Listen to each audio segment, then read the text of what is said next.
No room, no vacancy. I'm all filled up. Hallelujah.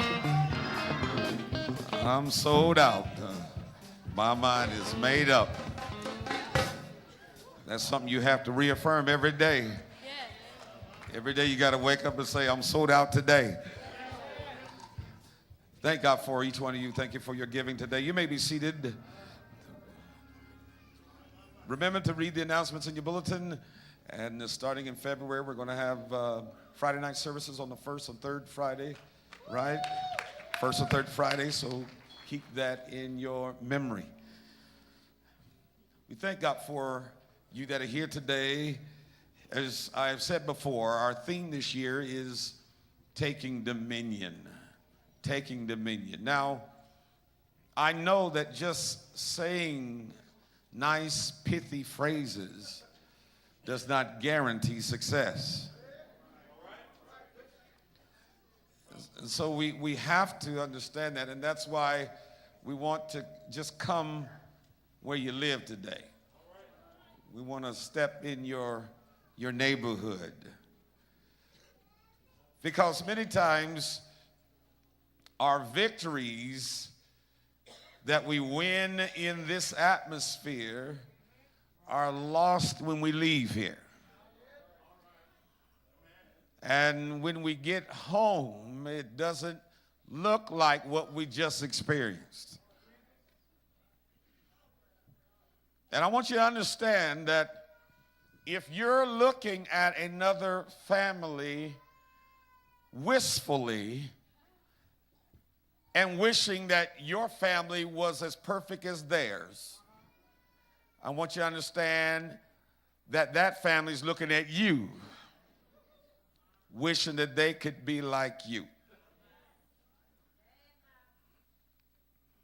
We quickly make up when we get in the parking lot and grab hands and walk in together. Those same hands were throwing pots and pans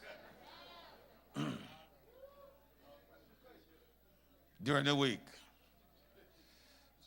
And so we come in here, and for 2 hours, it looks as if everybody's doing fine. But it's not the case. And so I want to speak to that today and hopefully help us go back to the blueprint. The blueprint. What does the blueprint say? Many of us have moved off the pages of the original blueprint, are now basing our relationships on the Kardashians.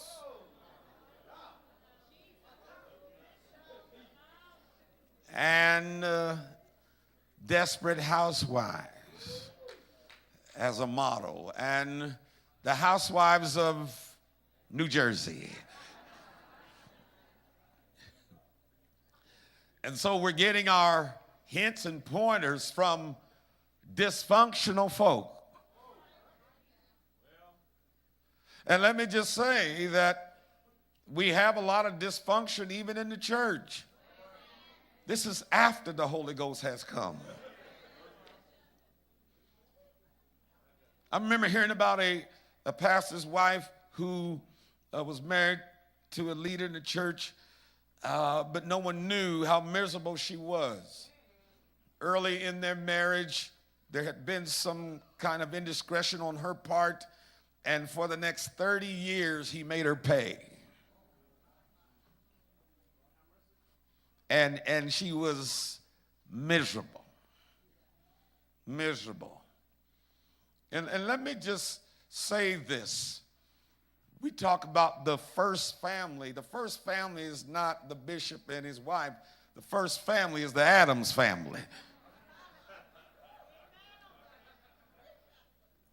Unless you get weary and think that somehow there's something wrong with you, the first family had some issues. So you're not alone. You would think in a tranquil environment in the Garden of Eden, with everything at your disposal, direct line communication with God, you would think everything would be all right. But in the first family, we had a murder. Your child's in jail. Adam's child killed the other one. There was confusion in the house.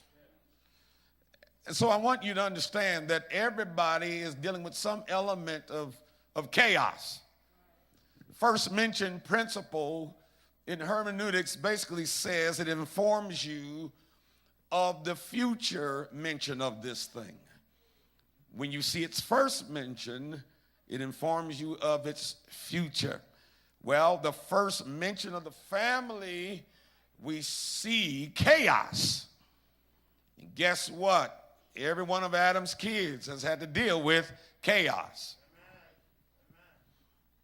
There's no one in here that has not had to deal with something. And I would deign to speak on this subject, and I'm going to tell you something. I haven't done well at it myself.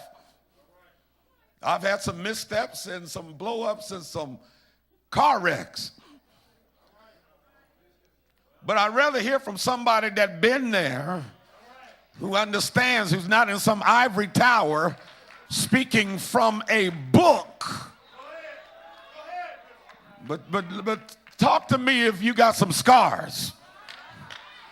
Talk to me if you've cried some nights and have slept on a couch a few months. And y'all ain't ready for this. This is, now if you can't handle this, you need to leave, because it's going to get crazy up in here in a minute.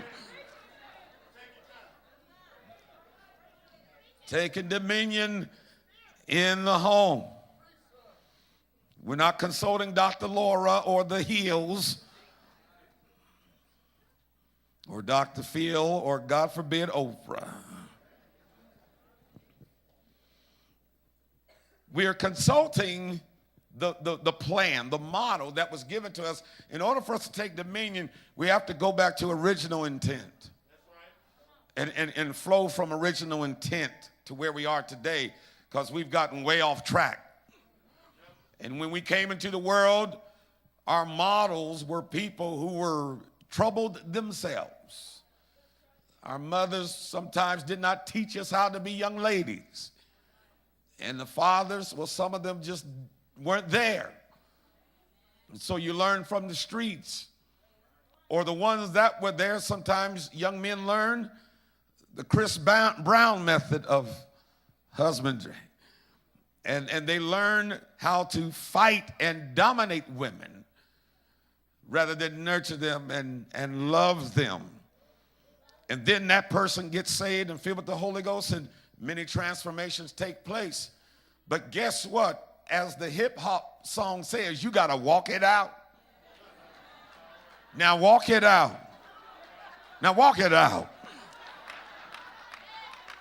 Hello, somebody. Oh, we can talk and shout and speak in tongues, but when you leave here, you got to.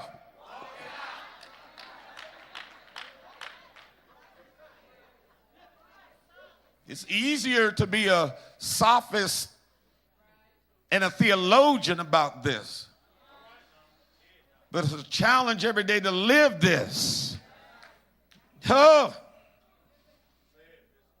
So today I want to talk to you from the point where dominion started and was lost.